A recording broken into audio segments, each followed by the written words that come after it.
오늘은 유라인시아서 강의 1강으로서 유라인시아서란 제목으로 3편으로 나누어서 제1편에서는 유라인시아서가 무엇이며 어떻게 쓰여지게 되었는지 그 탄생 배경에 대해서 알아보고, 제2편에서는 유라인시아서의 내용이 무엇인지, 그리고 제3편에서는 유라인시아서의 신빙성이란 제목으로 어떤 믿을 만한 제목이 있는지에 대해서 알아보도록 하겠습니다.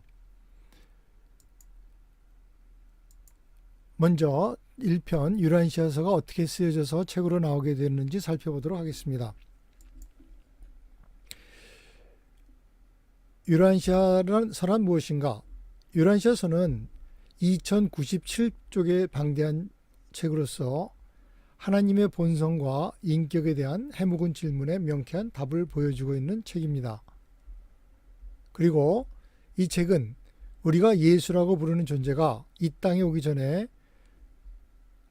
하늘에서의 지위와 그리고 지구에 와서 그의 삶과 가르침에 대한 자세한 이야기를 전해주고 있습니다. 또 이 책은 과학과 철학을 종교에 통합시켜주고, 그리고 삶의 목적과 어떻게 영적으로 성장할 수 있는지에 대해서 해답을 제시하고 있습니다. 이 책은 우리의 우주, 행성, 그리고 문화에 대한 역사를 그려주고, 거대한 우리의 하늘 존재들에 의해서 보살펴지는 유라인시아와 거의 비슷한 수천만의 거주 세계를 포함하는 거의 무한에 가까운 세계를 보여줍니다. 유라인시아서는 하나님을 인간의 이해를 초월하는 사랑을 가지시고 우리 각자를 돌보시는 사랑의 아버지로 드러냅니다. 우리가 영적으로 성장할 수 있게 우리에게 하나님은 당신의 단편 영을 넣어 주셨습니다. 이 단편을 우리는 생각조절자라고 하고, 이 생각조절자가 우리 안에 있으며 우리의 모든 체험과 결정에 함께하고 우리의 모든 기쁨과 고통에 함께하게 하고 있습니다. 이 내주하는 영이 우리가 세상의 모든 문제들을 체험하면서 바로 불멸의 혼을 만드는데 같이 협동하고 있습니다. 우리의 삶 뒤에도 우리는 영적인 상승을 거듭해서 우리 완전하게 된 혼이 파라다이스에서 하나님을 직접 만나게 되고, 그 이후에는 우리는 다시 새로 만들어지는 우주에서 우리와 같은 필사자들을 돕기 위해서 그곳으로 보냄을 받습니다. 유라인시아 독자들은 대체로 이 책을 여러 번 읽고 또 그룹으로 서로 다른 사람과 느낌을 공유하고 또한 발견을 공유하면서 읽습니다. 우리들 중 많은 사람들은 이 책을 읽을 때마다 전에 느껴보지 못했던 새로운 사실을 발견한다고 말하고 있습니다. 우리 마음이 더욱 영적으로 됨에 따라서 더 많은 개념의 의미를 깨닫게 되는 듯합니다. 유라인시아란 무슨 뜻인가? 유라인시아란 우주에서 부르는 지구의 이름입니다.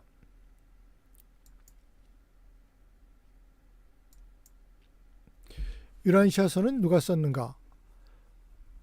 많은 저자가 있습니다. 196개의 개별 논문 각각의 끝에서 저자가 적혀 있는데, 수많은 하늘 존재들로서 낮은 지위의 존재들로부터 신성한 기원에 이르기까지 다양한 존재 중 하나로 자신을 나타내고 있습니다. 이 논문은 20세기 초반에 작성되었습니다. 모여진 자료를 받고 정리하는 일을 담당한 윌리엄 세들러 박사는 각계각층의 개인들의 그룹을 모아서 받은 정보에 대해서 토론하고 또 피드백을 제공했습니다. 그 내용을 1955년도에 처음 유라인시아라는 책으로 출판했습니다. 유라인시아서는 어떻게 쓰여지게 됐는가? 지금부터 유라인시아서가 어떻게 쓰여지게 됐는지 그 배경을 말씀을 드리겠습니다. 그것은 1911년 여름, 그러니까 지금부터 약 110년 전에 시카고 시내 근처에 있는 한 아파트 단지에서 시작되었습니다. 한 여자가 그 지역에서 잘 알려진 어느 한 의사를 찾아왔는데 그녀의 남편이 이상한 행동을 보인다는 것이었습니다. 그 여자는 의사에게 그녀의 남편이 밤새도록 이상하게 움직이고 그리고는 그 다음날 아침에 물어보면 일어난 일에 대해서 아무것도 기억하지 못한다는 것이었습니다.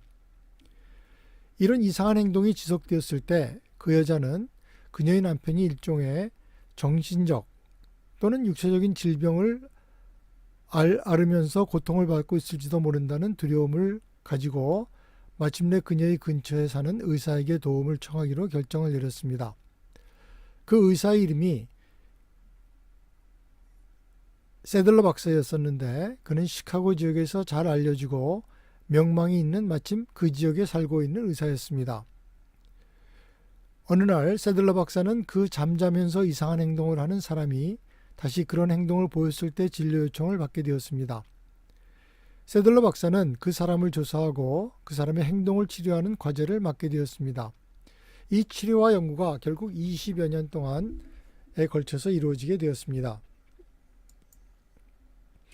이분이 바로 세들러 박사인데 세들러 박사의 초기 연구 보고서는 그 이상한 행동을 며칠 밤에 걸쳐서 관찰하고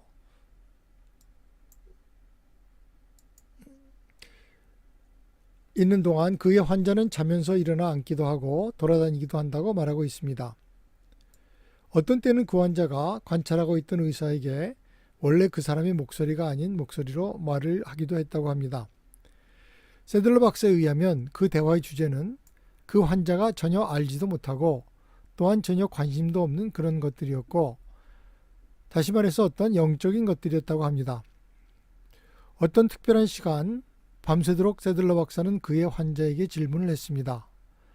바로 이때 그 목소리의 주인공이 자신을 학생 방문자라고 소개했다고 합니다.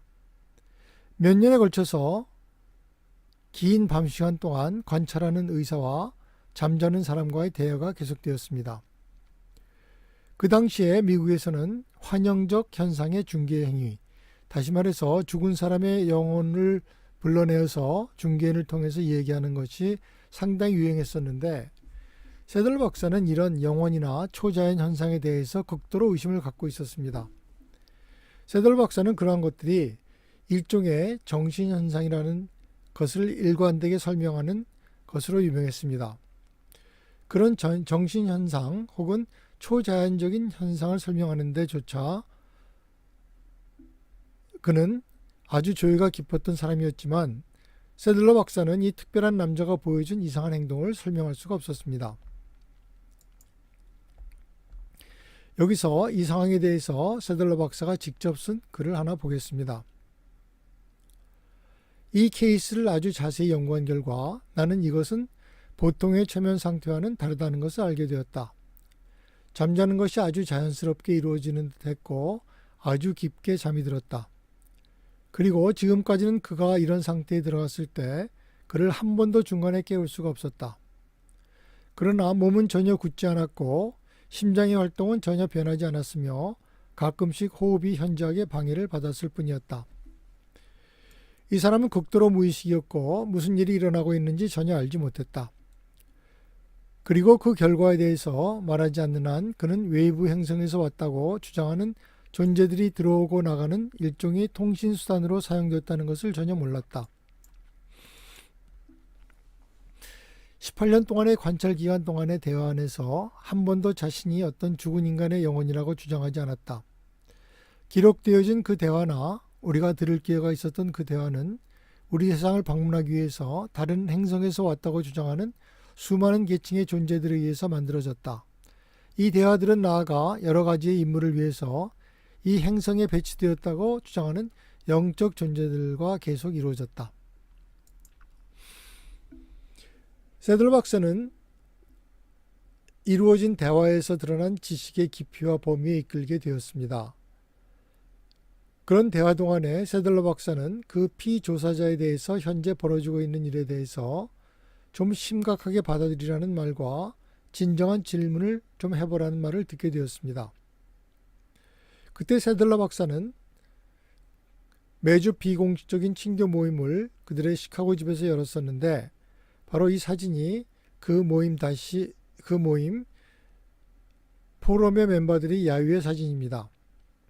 세들러 박사는 그의 친구들과 동료들에게 인덱스 카드를 나눠주고 그들이 알기를 원하는 어떠한 것에 관련된 특정한 질문을 쓰라고 주문을 했습니다.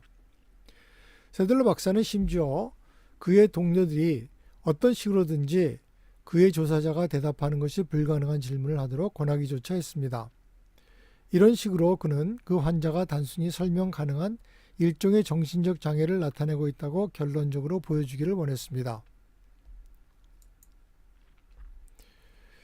세들러 박사는 인덱스 카드에 쓰여진 동료들에 의해 제출된 질문 200여 개에서 중복된 것과 비슷한 것을 없애고 다시 분류를 했습니다.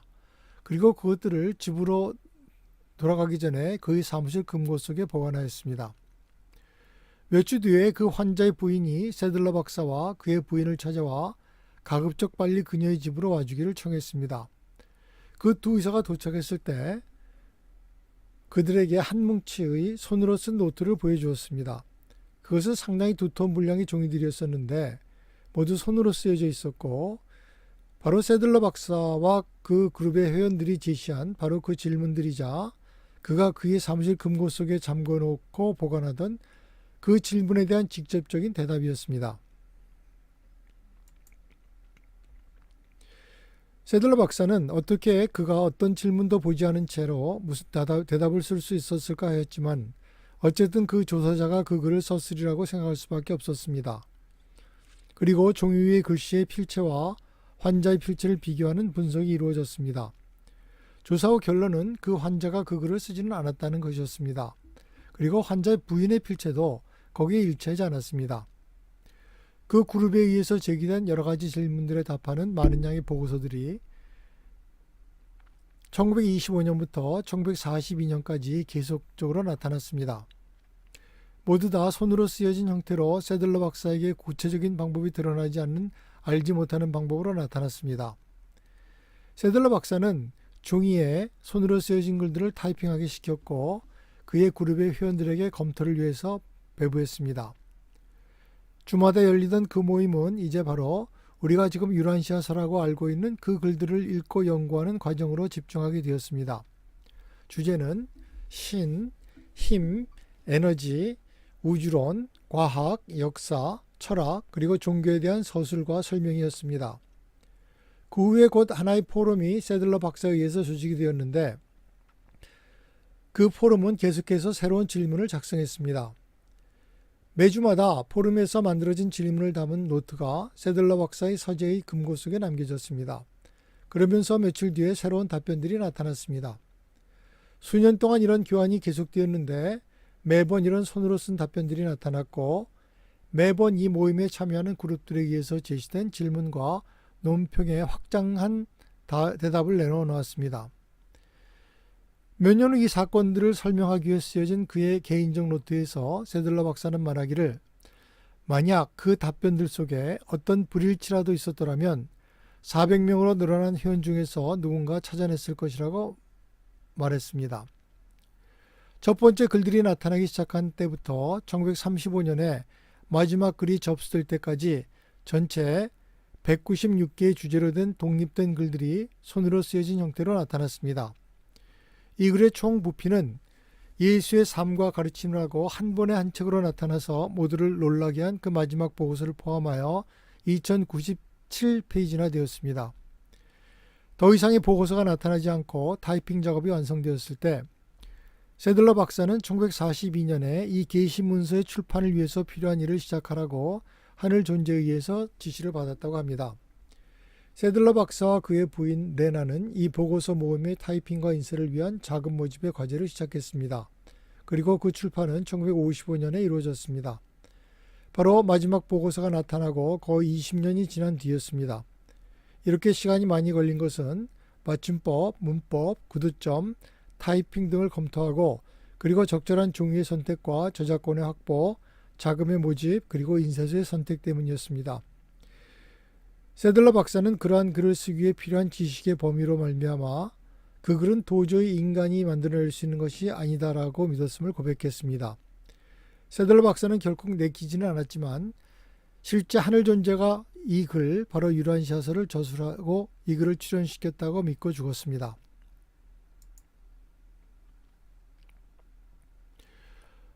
다시 우리가 질문으로 돌아가서 유란시아서의 배경에 교회 같은 어떤 조직이 있는가? 유란시아서의 독자들은 저마다 다른 종교적 배경을 가지고 있지만 유란시아서가 신이 사람에게 내린 가장 최근의 계시라는 책 자체의 주장을 믿는 믿음으로 연합되어 있습니다. 어떤 독자들은 그룹으로 모여서 책을 읽고 공부하기도 합니다. 유란시아서 협회 같은 조직이 있어서 책을 널리 전파하는 활동을 하기도 하고, 협회는 스터디 그룹을 만들어 공부하는 것을 장려하고 그 활동을 도와주고 있습니다. 이제부터 제2편으로서 유란시아서의 내용에 대해서 말씀을 드리겠습니다.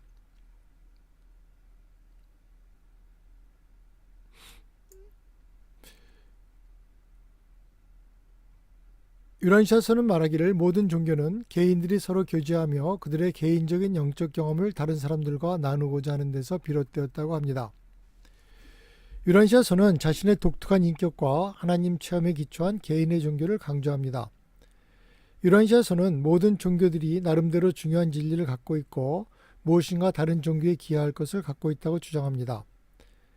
유란시아서는 이어서 모든 종교들이 그들의 영적 주권을 하나님께 맡길 때 종교 간의 평화를 이룩할 수 있다고 말합니다.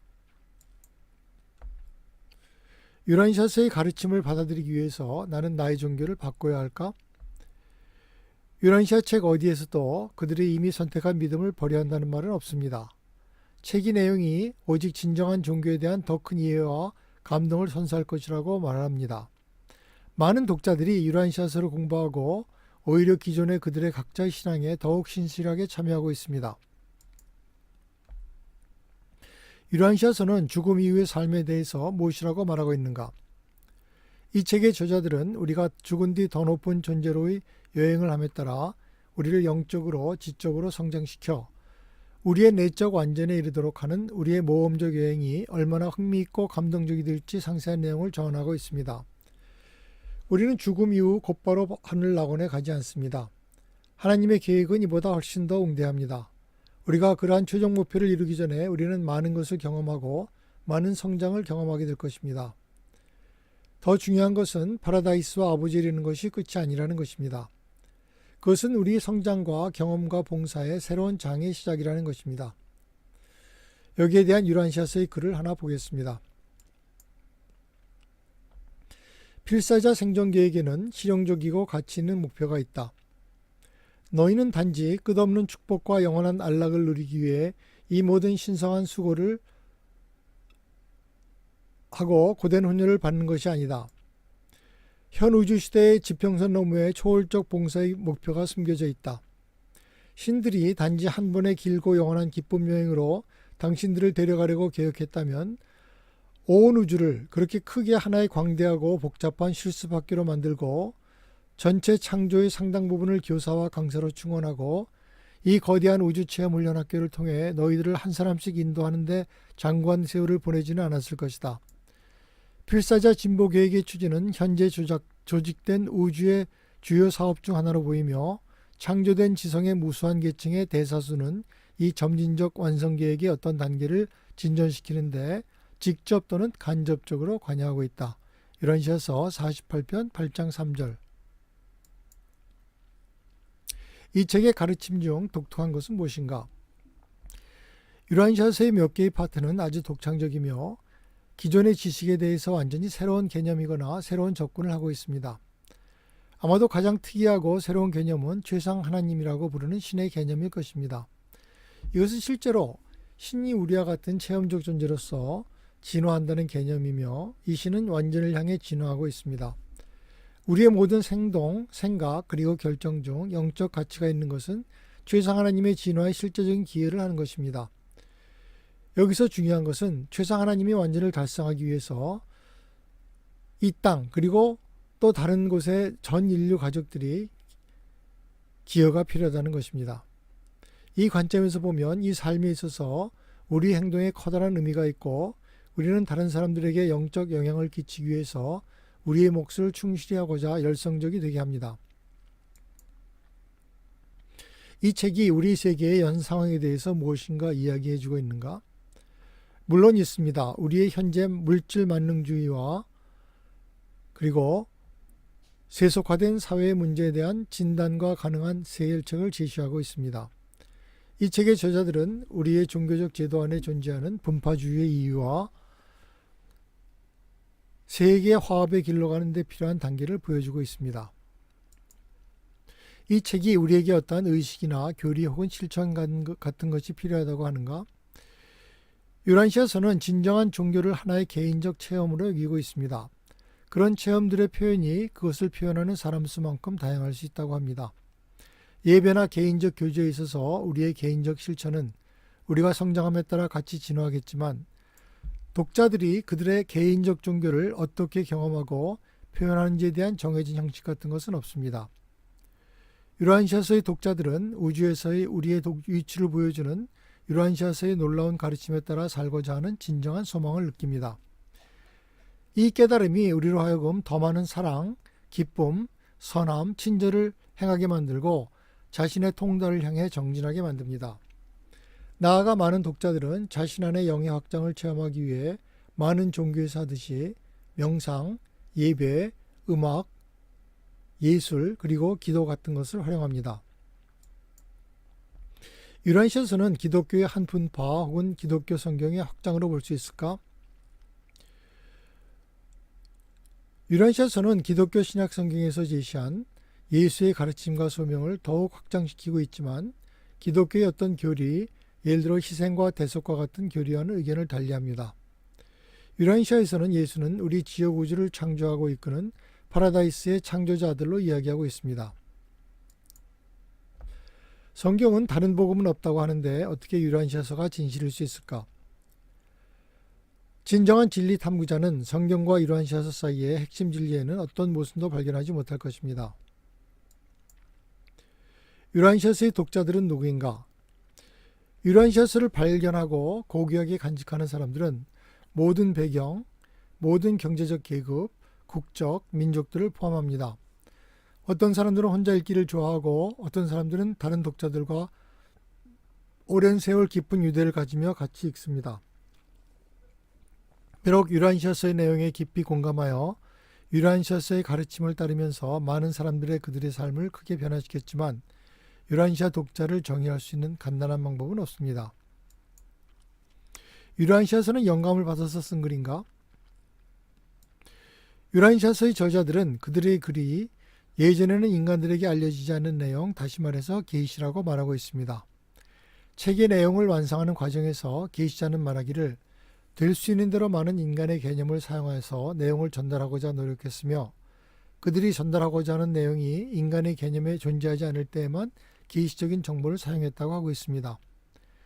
다른 종교들은 자신들만의 배타적인 진리를 보통 이야기하지만 유란시아서의 저자들은 책 안의 내용들은 언젠가는 미래 세계들의 이해도의 수준에 따라 변경되어야 한다고 말하고 있습니다. 이것은 계시는 계속 진행 중이며 인류가 더 높은 수준의 이해도에 따라 계시도 새롭게 되리라는 것을 분명히 하고 있습니다. 유란시아서가 어떻게 쓰여진 데 대해서는 거의 알려진 바가 없습니다. 단지 말할 수 있는 것은 이제껏 알려진 어떤 것과도 비교가 되지 않게 인간 존재의 모든 점을 통합해주고 통일시켜주는 영적인 삶의 철학을 제시하고 있다는 것입니다.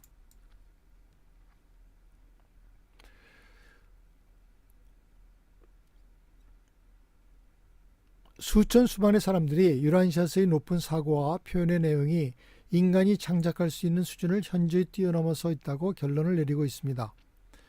유란시아서가 자신이 주장하듯이 진정한 계시인지 혹은 약간의 영감을 받은 허구적 작품인지 스스로 결정해 보기 바랍니다. 어떤 결론을 내릴지라도 우주의 역사에 대한 설명, 그리고 인류의 진화, 그리고 우리의 영원한 생애에 대한 하나님의 계획 같은 것들은 당신의 삶과 당신 주위의 세계에 대한 당신의 이해를 확실하게 변화시켜 줄 것입니다. 유란시아서는 이교 집단인가? 당신이 이교 집단을 어떤 강력한 종교 지도자, 특별한 예식과 행위, 교리에 의해서 인도되는 특별한 종교 집단이라고 정의한다면 유란시아서 독자들은 전혀 이런 것과는 상관이 없습니다. 유란시아서 독자들에게는 그런 카리스마적인 지도자도 없고 조직도 없고 교리도 없습니다.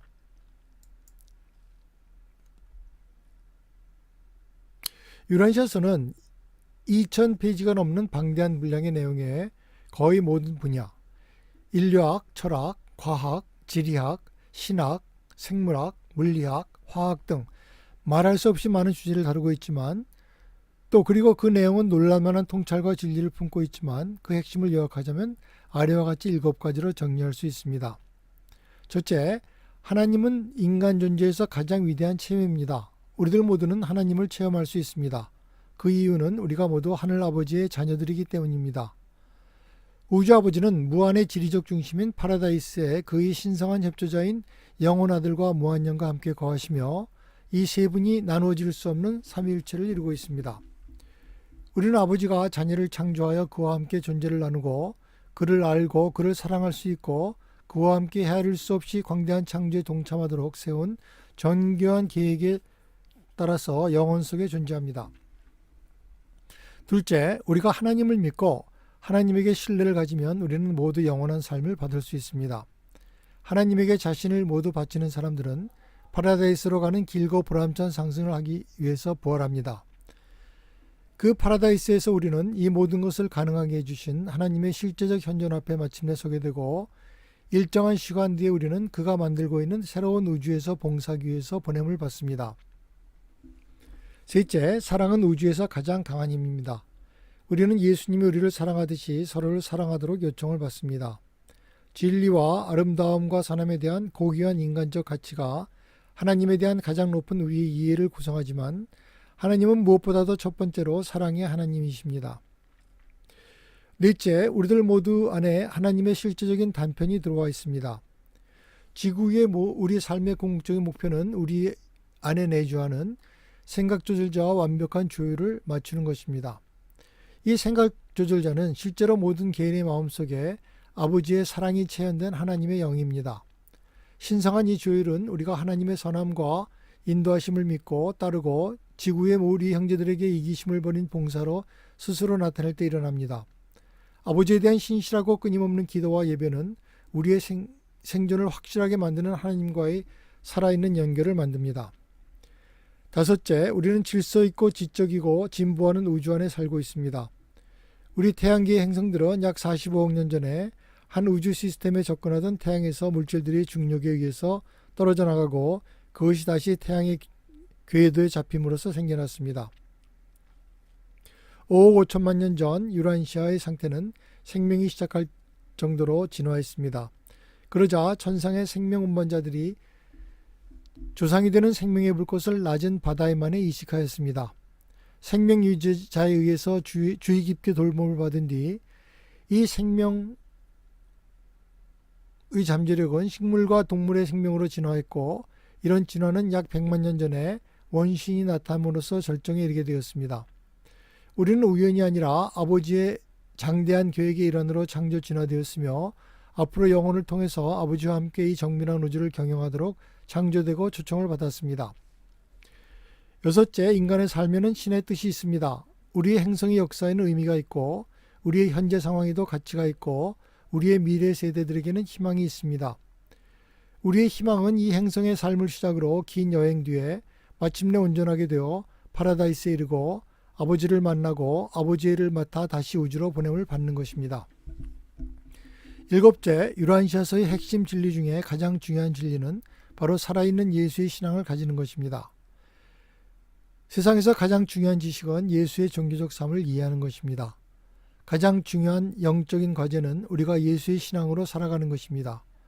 우리가 사는 우주는 영원 무한한 신의 창조자 아들, 상상할 수 없는 사랑과 힘의 존재인 네바돈의 미가엘에 의해서 다스려집니다. 기원전 7년 8월 21일에 우리 우주의 창조자가 베들레헴의 아이로 태어났습니다. 나사렛의 예수로서의 삶은 미가엘에게 그가 필요로 하는 인간 삶의 깊은 경험을 주었으며 그의 삶의 과정을 통해서 우리 인간이 할 수 있는 하나님과의 동역자의 관계를 보여주었습니다. 우리는 예수의 삶을 연구함으로써 우리가 어떻게 하나님과의 신성한 동역자 관계에 들어갈 수 있는지 깨달을 수 있습니다. 우리는 예수에 대한 신앙으로가 아니라 살아있는 예수의 신앙으로서 구원을 받습니다. 유란시아서는 어떻게 구성이 되어 있는가? 파트 1 31개의 보고서로서 이들은 신의 본성과 파라다이스 실체를 묘사합니다. 초우주의 우주론과 그곳의 거주민과 기능을 설명하고 중앙우주와 초우들의 조직과 운행을 설명합니다. 파트 2 25개의 보고서로서 이 보고서들은 지역 우주의 구조와 그 행정단위 그리고 우주들을 책임지고 있는 인격체들을 설명합니다. 이 보고서들은 인간 인격체가 유란시아 행성에서의 삶을 마치면 이후 이어지는 과정에 대해서 많은 것을 이야기해 줍니다. 파트 3 63개의 보고서 우리 행성 유란시아의 기원과 그것이 속한 태양계의 기원에 대해서 설명합니다. 지리학적 생물학적 진화의 역사와 인종, 문화, 관습, 철학 그리고 종교들의 기원에 대해 설명합니다. 우리에게 잊혀졌던 우리의 역사와 진화에 대해서 많은 것을 깨닫게 해줍니다. 새롭고 높은 차원의 종교적 통찰을 제공합니다. 파트 4 77개의 보고서 나사렛 예수로 우리에게 알려진 실제로 우리 지역 우주의 군주인 미가엘의 육신화와 그 삶과 가르침에 대해서 서술합니다. 우리에게는 알려지지 않은 출처에 의해서 그의 육신화 이전의 정체와 이 땅에서의 삶이 한 해 한 해 자세히 기술되어 있습니다.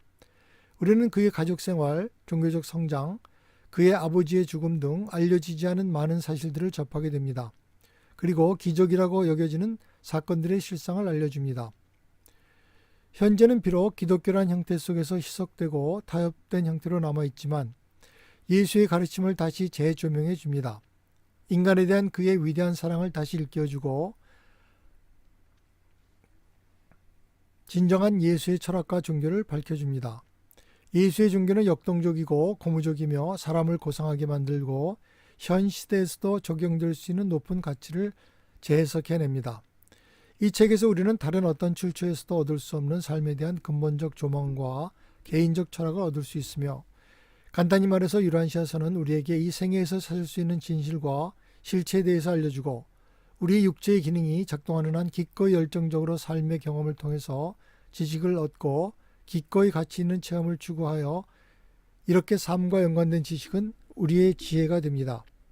이 삶의 기회를 가치 있게 활용하고 모든 열정을 쏟지만 우리의 삶이 과정이 맞춰지고 우리의 죽음이 왔을 때 그날은 우리 삶에서 또한 가장 흥미진진한 날이 될 것입니다.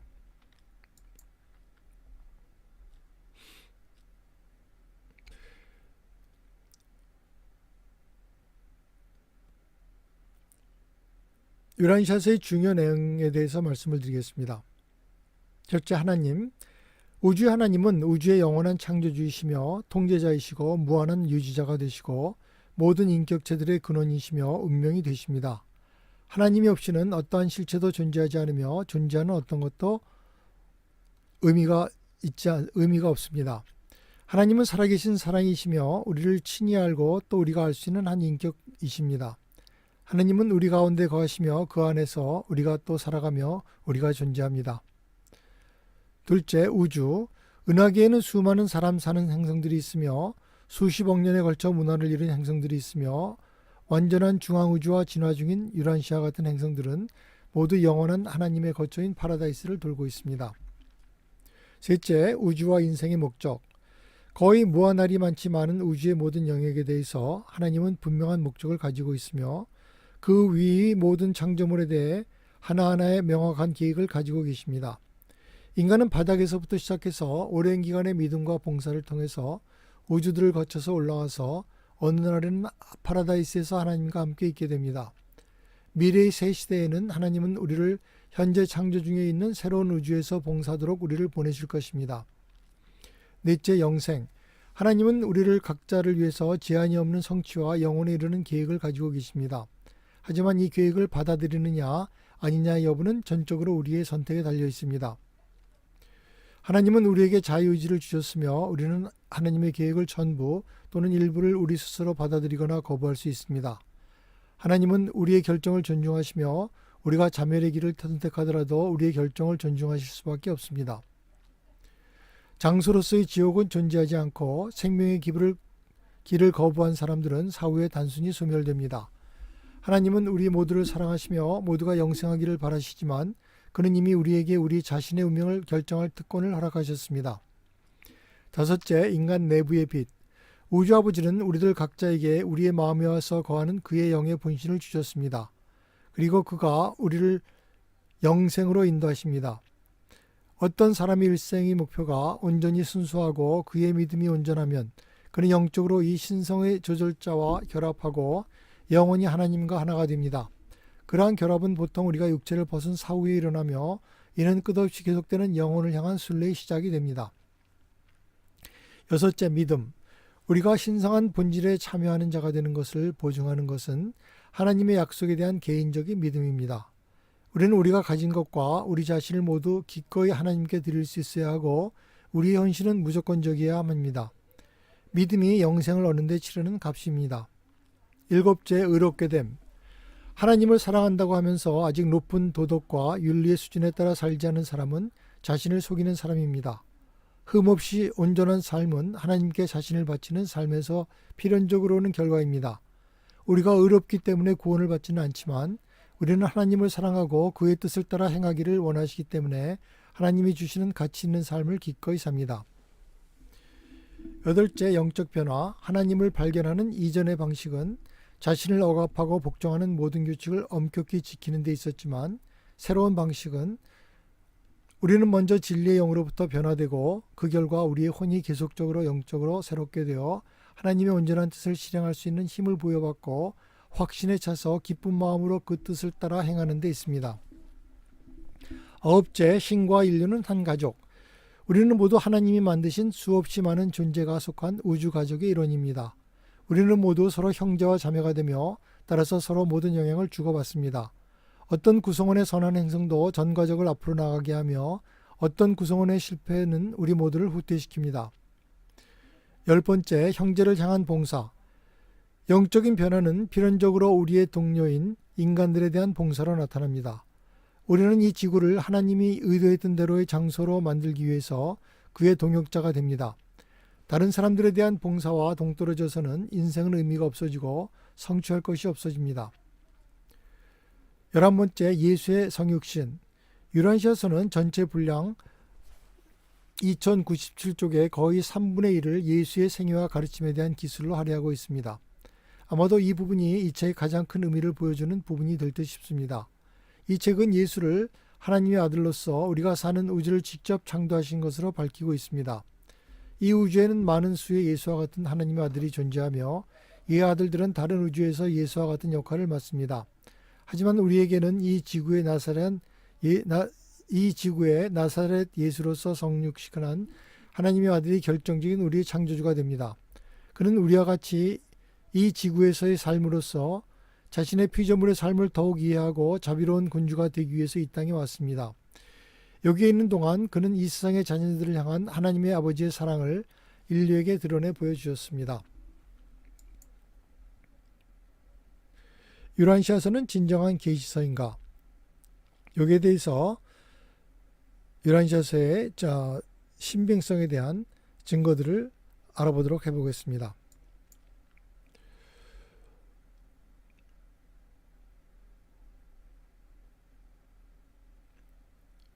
인간은 주위의 환경을 인식하면서부터 많은 철학적 질문들을 해왔습니다. 우리는 왜 여기에 있는가? 나는 어디로 가고 있는가? 이 모든 것은 무슨 의미가 있는가? 나는 누구인가? 인간이 무엇을 조사할 때는 과학적인 연구 방법으로 모든 가설을 세워놓고 그 가설이 모든 면에 적합하면 그것을 올바른 이론으로 인정하게 되는 그런 과학적인 방법을 사용해 왔습니다. 하지만 철학과 종교의 분야에 있어서는 실제로 과학적인 방법과 같이 가설을 세우고 증명을 하기가 쉽지를 않습니다. 왜냐하면 철학과 종교의 분야에 있어서는 그 의미와 가치가 우리의 실제 경험 속에서 그 진실성이 우리 마음속에 느껴져야 하기 때문입니다.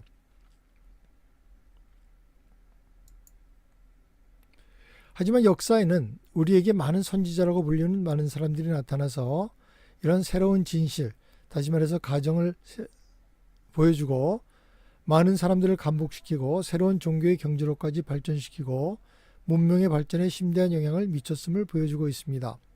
이러한 예로 인도의 고타마 시달타, 중국의 노자나 공자, 에집트의 이크나톤, 페르시아의 조르아스타 같은 인물들을 들 수 있습니다. 이들은 모두 약 2500년 전에 마치 계획한 듯이 신비하게 나타났고 이어서 나사렛 예수와 아라비아의 모하멧이 나타났습니다. 이런 소위 선지자들의 가르침을 우리는 계시라고 부릅니다. 왜냐하면 이들은 궁극적 실체에 대한 새롭게 진보된 개념을 인간에게 제시했고 인간과 그의 환경에 대해서 그리고 창조주에 대한 새로운 진실을 계시했기 때문입니다. 하지만 원인이 없는 원인, 즉 궁극적 실체인 하나님에 대한 인식과 깨달음에 관해서는 어떤 계시도 최종적인 것이 될 수는 없습니다.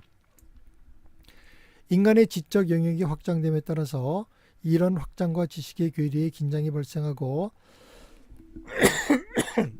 새로운 계시가 필요로 하게 됩니다. 오늘날 우리의 우주 지식은 직경 5m의 망원경, 전자 망원경과 수신기 등으로 넓어졌습니다. 인간은 달에 착륙을 했고 화성과 목성까지 탐사선이 도착하여 자료를 보내옵니다. 우리는 이제 우주의 물리적 크기가 우리가 이해할 수 있는 선을 넘어서 있고 우리는 물리적 우주의 조직과 실체에 대해서 거의 아는 바가 없음을 인정할 수밖에 없습니다. 우리는 이러한 수없이 많은 별들이 있는 천체가 어떻게 조직되어 있고 어떻게 운영되며 이들과 삶의 관계는 무엇인지 다시 묻게 됩니다. 우주의 기원, 나이, 그리고 발전에 대한 현재 우리의 생각이 옳은 것인가? 우리는 혹시 일부만 보고 결론을 내려 잘못된 인식을 갖고 있는 것이 아닌가? 그리고 마지막으로 다시 한번 왜 나는 여기에 있는가 하고 묻습니다. 1955년 미국의 시카고에서 아무런 떠들썩임이나 선전이나 설교도 없이 유란시아서라고 불리우는 2097쪽의 책이 나타났습니다. 이 책의 내용에 우주에서 부르는 지구의 이름이 유란시아라고 해서 이 책은 유란시아서라고 불리게 되었습니다. 이 책을 진지하게 그리고 상세히 읽은 사람들은 이 책이 우리 세계가 그렇게 오래 기다리던 계시라는 것을 확신하게 됩니다. 무엇이 이 책을 계시라고 여기게 만드는가? 진정한 대답은 오직 이 책을 읽고 연구함으로써만 얻을 수 있습니다. 하지만 이에 대해서 몇 가지 뒷받침이 있습니다. 단순히 예를 들면 이 책은 수십 년의 작성 이후 1955년에 출간되었음에도 불구하고 이 책에서 수없이 제시되고 있는 우주적 지식은 현재 21세기 우주 지식과 전혀 모순이 없습니다. 예를 들어 유란시아서에는 태양에 존재하는 칼슘에 대해서 자세히 언급하는데 이는 실제로 1964년에 발견되었습니다. 이 책은 인간의 본성과 운명에 대해 설득력인 이야기를 제시하고 있습니다. 이 책은 예수에 대한 종교 대신에 예수의 종교를 가르치고 있습니다. 이 책은 모든 종교 안에 있는 진리를 식별하고 진화의 종교와 계시의 종교를 구별하고 있습니다. 이 책은 출신에 관계없이 개인의 중요성과 그 개인의 놀라운 운명을 보여줍니다. 이 책은 사실과 의미와 가치를, 다시 말해서 과학과 철학과 종교를 구별하고 이들을 다시 진정한 하나의 통합으로 묶어줍니다. 이제부터 유란시아서의 식민성의 증명의 단서들을 찾아보도록 하겠습니다. 유란시아서의 독자들 사이에서 변함없이 나오는 주제가 당신은 어떻게 유란시아서가 진짜이고 나아가서 믿을만 하다고 생각하는가입니다. 어떤 한 사람에 대한 이야기를 같이 나누고 싶은데 그는 1955년에 유란시아서가 처음으로 출판되고 어느 정도 후에 이 책을 발견한 사람입니다. 이분은 메르세디스 스프룽거라고 하는 그 당시의 인디아나주 웨인이라는 곳의 유나이티드 교회의 목사이었습니다. 그는 한 친구가 그에게 책 한 권을 전해주고 그 책의 진실성에 대해서 그에게 의견을 줄 수 있는지 물었다고 했습니다. 약간의 가벼운 독서 후에 그 목사는 말하기를 그는 처음에 그 책에서 이야기하는 것의 많은 부분이 가식적이고 허구적인 듯하다고 했는데 그의 정확한 표현은 고벨디콕, 다시 말해서 횡설수설이었습니다. 그 목사는 그 책이 엄청난 자세함에 깊은 인상을 받았지만 누가 왜 이런 거대한 분량의 쓸모없어 보이는 듯한 형이상학적 넌센스의 시간을 허비할까 하고 생각했다고 합니다. 초반에 망설임 후에 그 목사는 그래도 한 번 더 책을 읽어보았는데 왜냐하면 친구에게 그래도 뭔가 논리적인 대답을 해줘야 하겠다고 느꼈기 때문입니다. 어느 날 저녁에 그가 약간의 여가 시간이 있을 때 그는 예수의 삶과 가르침이라는 부분을 연속적으로 골라서 보았습니다. 메리디스는 목사였기 때문에 그 제목에 끌렸고 이 범상치 않은 책이 예수에 대해서 무엇이라고 말할 것인지 적어도 흥미를 갖게 되었습니다. 그것은 바로 충격적인 순간이 되었는데 성경에 대해서 많은 지식을 갖고 있는 그가 말하기를 예수의 삶의 풍성한 세부 이야기가 그에게 갑자기 뛰쳐나왔다고 표현하였습니다. 몇 달간의 심도 있는 독서와 혹은 심지어 가볍게 부담없이 읽은 부분에서도 이 책의 중요성이 더욱더 인상 깊게 부각되기 시작했다고 합니다. 메리디스 스프룽거 박사는 그의 증명의 단서를 이렇게 인식했습니다. 그가 말하기를 계시의 모든 이야기들이 그렇게 절묘하게 서술되어 있으며 진리의 인식이 공명했다고 했습니다. 그 목사는 그날 이후 단순한 독자가 되었을 뿐만 아니라 유란시아서와 성경의 가르침을 조화시키는 핵심 인물이자 지원자가 되었습니다. 목사로서 그는 그 책이 믿을만하고 독창적이고 그리고 진짜라는 사실을 이해하게 다시 말해서 믿게 되었습니다. 오늘날까지 그 책은 그의 사역의 종합적인 한 부분으로 남아 있습니다. 그가 무엇이 그의 마음을 바꾸게 했냐고 질문을 받았을 때 무엇이 유란시아서의 진정성을 믿게 했는지 적어도 예수의 삶과 가르침이라는 부분에서만이라도 무엇이 그를 믿게 했는지를 말해달라고 요청을 받았을 때 그는 말하기를 그가 12사도의 삶의 세부적인 기술을 하는 부분을 읽고 연구해 본 뒤에 계시의 진정성을 확신할 수 있었다고 했습니다. 스프룽거 박사에 의하면 어느 누구도 진짜 그들이 말하고 있던 것을 모른다면 그렇게 설득력 있게 사도들의 인격과 삶에 대해서 자세한 묘사를 할 수 없었을 것이다. 그리고 당신이 그들을 개인적으로 알지 못한다면 그렇게 명확한 이해를 바탕으로 그들을 그려내지 못했을 것이라고 덧붙였습니다. 아래에 발췌된 사도 도마의 이야기는 예수 관련 부분에서 발견되는 글의 엄청난 상세함을 보여주고 있습니다. 도마의 어린 시절은 불행했으며 그의 부모는 결혼 생활에서 원만치 못했고 이것이 어른에 대한 도마의 체험에 반영이 되었다. 그는 매우 사귀기 힘들고 다투기를 잘하는 기질로 가지면서 자라났다. 그의 부인까지도 그가 사도들에게 참여하게 되어 기뻐했으며 그녀는 자신의 비관적인 남편이 대부분의 시간 동안 집을 비우게 되었다는 생각에 안도의 숨을 내쉬었다. 도마는 또한 의심을 하는 경향이 있어서 그와 평화롭게 지내기가 힘들었다. 베드로는 처음에 도마로 인하여 매우 화가 나서 자기 형인 안드레에게 도마는 깍쟁이고 미우며 항상 의심을 하는 자라고 불평을 늘어놓았다. 그러나 그의 동료들은 도마를 더 잘 알게 될수록 그를 더욱 좋아하게 되었다. 그들은 그에게서 매우 정직하고 굽히지 않는 충성심이 있다는 것을 발견하였다. 그는 완전하게 진지하였으며 분명하게 진실하였지만 타고난 흠잡기를 좋아하는 사람이었으며 진정한 비관주의가 되면서 자라왔다. 그의 분석적인 마음은 의심하는 성향을 갖게 되었다. 그는 12사도들을 알아가게 되면서 그의 동료들로부터 급속도로 신뢰를 잃었지만은 예수의 고상한 성격과 가깝게 사귀게 됨에 따라서 도마의 모든 기질은 변하기 시작했다. 그리고 그의 동료들에 대한 그의 정신적인 반응에도 많은 변화를 주었다. 도마의 큰 장점은 그의 굉장한 분석적인 마음에 굽힐 줄 모르는 용기, 그가 일단 마음을 정했을 때에는 굽힐 줄 모르는 용기가 더해진 것이었다. 그의 큰 약점은 남을 신용하지 않는 의심이었는데 그것은 육신 속의 삶 동안에는 충분히 극복되지 못하였다. 12사도의 조직 안에서 도마는 여행 일정을 세우고 관리하는 임무를 맡았으며 사도 대원들의 일과 움직임들에 대해서 유능한 관리자였다. 그는 훌륭한 행정자였고 우수한 사업가였지만 자신의 변화무쌍한 기분에 의해 손해를 많이 보았는데 하루는 이런 사람이었다가 다음 날엔 다른 사람이 되어 있었다. 그가 사도들의 일원이 되었을 때 그는 시무룩하게 우울하게 하는 경향이 있었는데 예수와 사도들과의 접촉으로 인하여 이 병적인 성격이 많이 치료되었다. 예수는 도마와 매우 많이 즐기셨고 그와 여러 번 긴 시간 동안 개인적인 이야기를 나누셨다. 사도들 가운데서 그의 현존은 모든 정직한 의심 품은 자들에게 큰 위안이 되었고 많은 고민하는 마음들을 그들이 비록 예수의 가르침에서의 영적 그리고 철학적 위상에 대하여 모든 것을 전적으로 납득할 수 없었다 해도 왕국 안으로 들어올 수 있도록 용기를 주었다. 12사도 안에 도마가 들어가 있었다는 사실은 정직하게 의심 품은 자들도 예수가 사랑했다는 불변의 선언이었다. 유란시아서 139편 8장 3절에서 6절. 또 이번에는 안드레와 베드로에 대한 글인데 좀 길지만 이것도 읽어보겠습니다. 안드레와 베드로는 성격이 있으나 기질에서 매우 달랐지만 매우 사이가 좋았다는 점에 있어서는 칭찬받아 마땅하다는 사실을 영속적으로 기록에 남겨야 할 것이다. 안드레는 결코 베드로의 응변수를 질투하지 않았다. 나이가 더 많은 안드레 같은 형의 사람이 자기보다 어린 재주 있는 동생에게 그렇게 지대한 영향을 주게 되는 것을 보는 일은 그리 흔하지 않다. 안드레와 베드로는 각자의 힘이나 업적에 대해 조금이라도 질투하는 것처럼 보인 적이 없었다.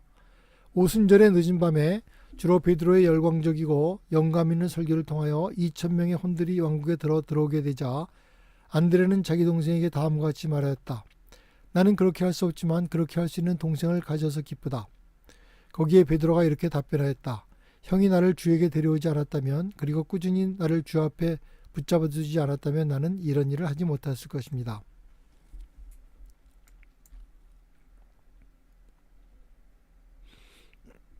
이번 이야기는 예수의 탄생 이야기입니다. 예수의 탄생 이야기는 후세 히브리 사제들이 기록했을 때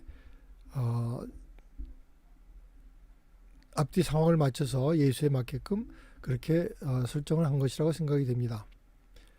이 현자들은 별을 따라 베들레헴에 온 것이 아니었다. 베들레헴의 별에 대한 아름다운 전설은 다음과 같이 유래된 것이다. 예수는 기원전 7년 8월 21일 정오에 태어났다. 기원전 7년 5월 29일에 물고기 별자리 안에 있는 목성과 토성이 유리 없이 겹쳐지는 현상이 있었다. 같은 해 9월 29일과 12월 5일에도 이와 비슷한 겹쳐지는 현상이 있었다는 것은 주목할 만한 천문학적인 사건이다. 이러한 특수하지만 또 전적으로 자연적인 사건들에 대해 선의를 가진 후세의 열광적인 신자들은 동방박사 세 사람이 베들레헴의 별을 따라 구유로 안내되었다고 그곳에서 아기를 발견해 경배를 드렸다는 흥미로운 신화를 만들어내었다. 동양적이거나 근동의 마음을 지닌 자들은 요정에 관한 이야기를 좋아하며 그들은 종교 지도자들이나 정치적 영웅들의 삶에 관해 아름다운 신화를 계속해 지어낸다. 인쇄술이 없던 시절에는 대부분의 인간들의 지식이 구전으로 다음 세대에 전달되어졌는데 그러한 과정에서 신화가 전통으로 바뀌고 또 그 전통이 결국에는 사실로 와전되기가 매우 쉬웠다. 유란시아서 122편 8장 7절.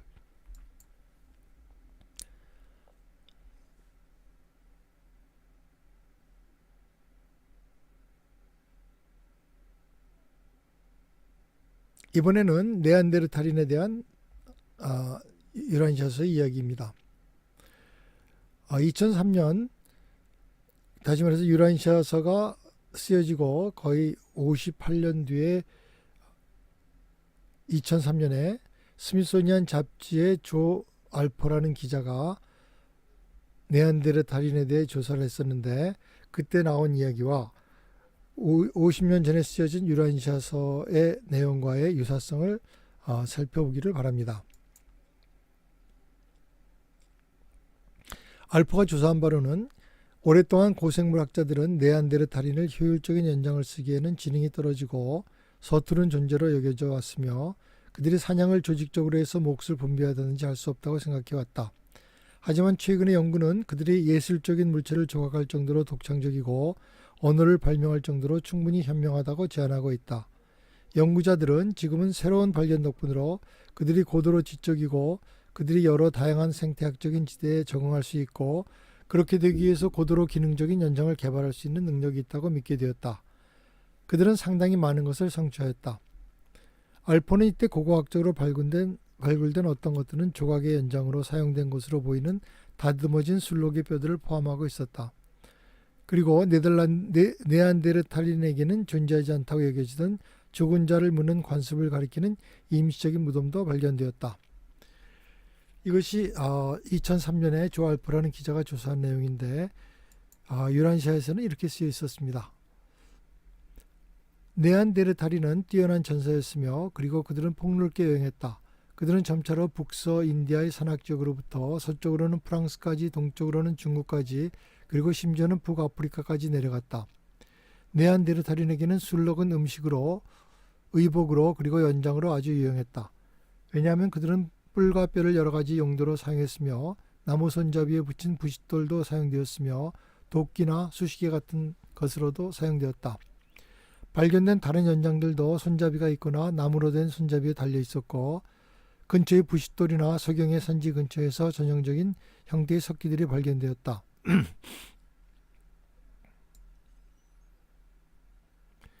2003년에 연구자들은 믿었습니다. 네안데르탈인의 그룹은 서로 배우자들을 고르며 섞였다. 그런 상호 교환의 행전을 위해서 필요했을 것이다. 이에 대해서 1933년에 계시자는 확증적으로 기술하기를 아마도 네안데르탈인은 가장 성공적인 사냥꾼에게 여자들 중에서 부인을 고를 수 있도록 제도를 선택한 첫 번째 인종이었다. 여기서 중요한 점은 어떻게 1934년에 게시의 저자들이 2003년에 고생물학자들이 갖고 있는 정보보다 훨씬 많은 정보를 사라져버린 인종에 대해서 갖고 있었을까 하는 것이다. 세 가지 가능한 대답을 할 수 있는데 그들이 단순히 추측을 했거나 그들이 그 당시에 과학계에 알려지지 않는 정보를 어떻게든지 입수했거나 아니면 그들이 주장하는 대로 그들이 그곳에 있었다는 것이다.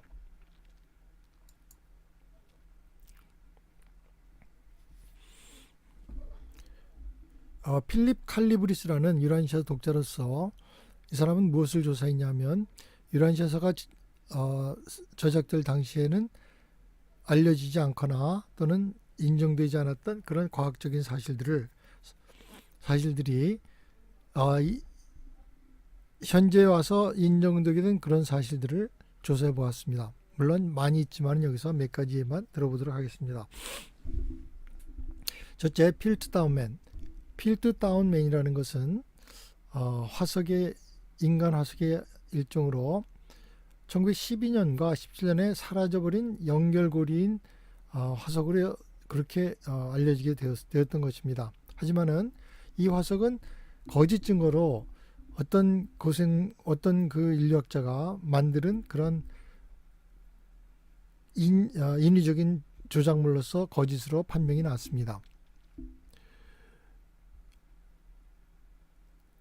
윌리엄 그레고리와 헨리 오스본을 포함한 이 분야의 거의 모든 과학자들에게 속았습니다. 만약에 유란시아서가 진지하게 필다운맨을 다루고 인정했더라면 유란시아서는 계시로서의 신뢰를 잃었을 것입니다. 유란시아서는 네안데르탈인, 크로마뇽인, 자바원인, 하이델베르크인 그리고 심지어는 진화이론의 주류이론을 모두 묘사하고 인정하면서도 유란시아서는 그러한 잃어버린 고리 다시 말해서 미싱 링크로서의 필다운맨 같은 것은 발견될 수 없다고 단호하게 말했습니다. 왜냐하면 그런 것은 애초에 존재하지 않는다고 했습니다. 보수적으로 말해도 2% 정도의 과학자만이 이 필다운맨이 잃어버린 연결고리라는 것을 믿지 않았을 뿐입니다. 임의로 한 과학자를 선택했을 때 그 확률은 50명 중 1명 정도였을 뿐입니다.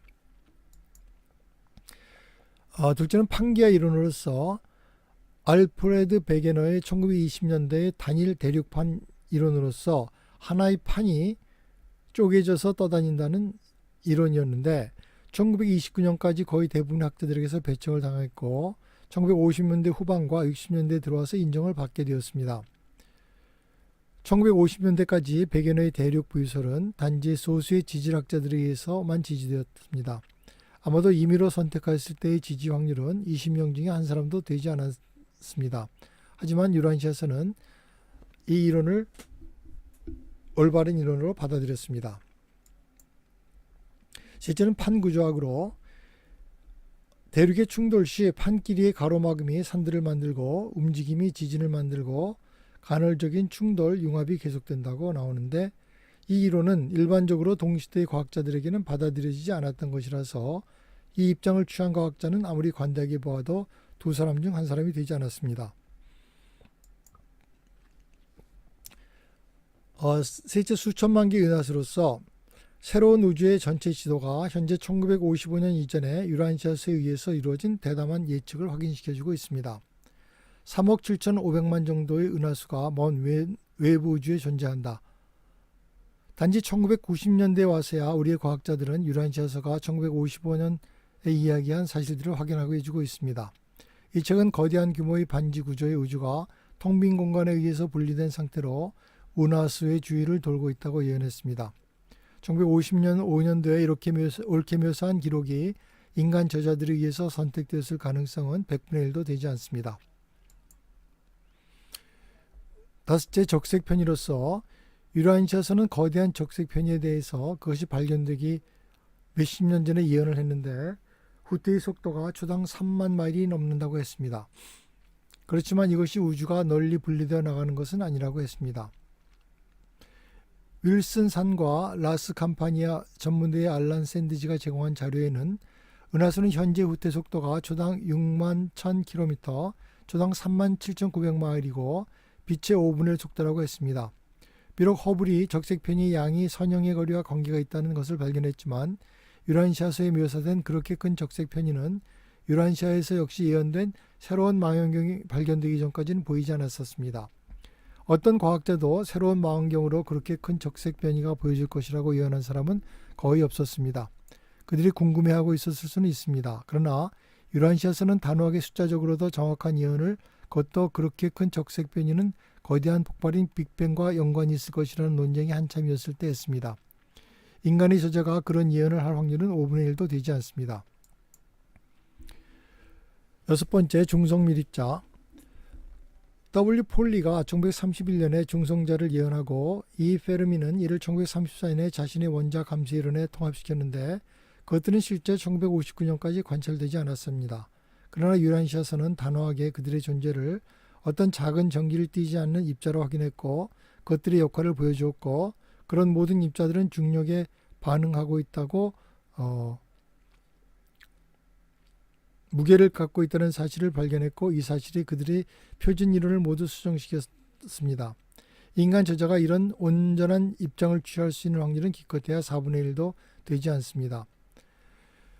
이제까지 얘기한 사실들은 칼리브리스에 따르면 유라시아스의 이 서술들은 유라시아스가 발견된 1955년에 단지 이론이나 추측으로만 알려진 사실들을 설명하는 데 있어서 과학보다 앞서 있었습니다. 1955년 이래로 모든 사람들이 읽을 수 있도록 유라시아스는 존재해 왔습니다. 그 이후에 책이 주장하는 대부분이 증명될 수 있고 또 증명되어 왔습니다. 따라서 이 책의 증명의 단서들은 계속적으로 늘어갈 것입니다. 이상으로 유라시아스란 무엇인가, 유라시아스의 탄생 배경과 그리고 유라시아스의 내용, 그리고 유라시아스의 신빙성의 증거들을 알아보았습니다. 이 강의는 앞으로 100번의 강의로 계획을 되어 있습니다. 그래서 유라시아스의 모든 내용들을 중요한 핵심 주제를 따라서 알아보고자 합니다. 그래서 모든 관심 있는 분들이 많은 참여를 해주시기를 바라면서 오늘 강의를 마치도록 하겠습니다.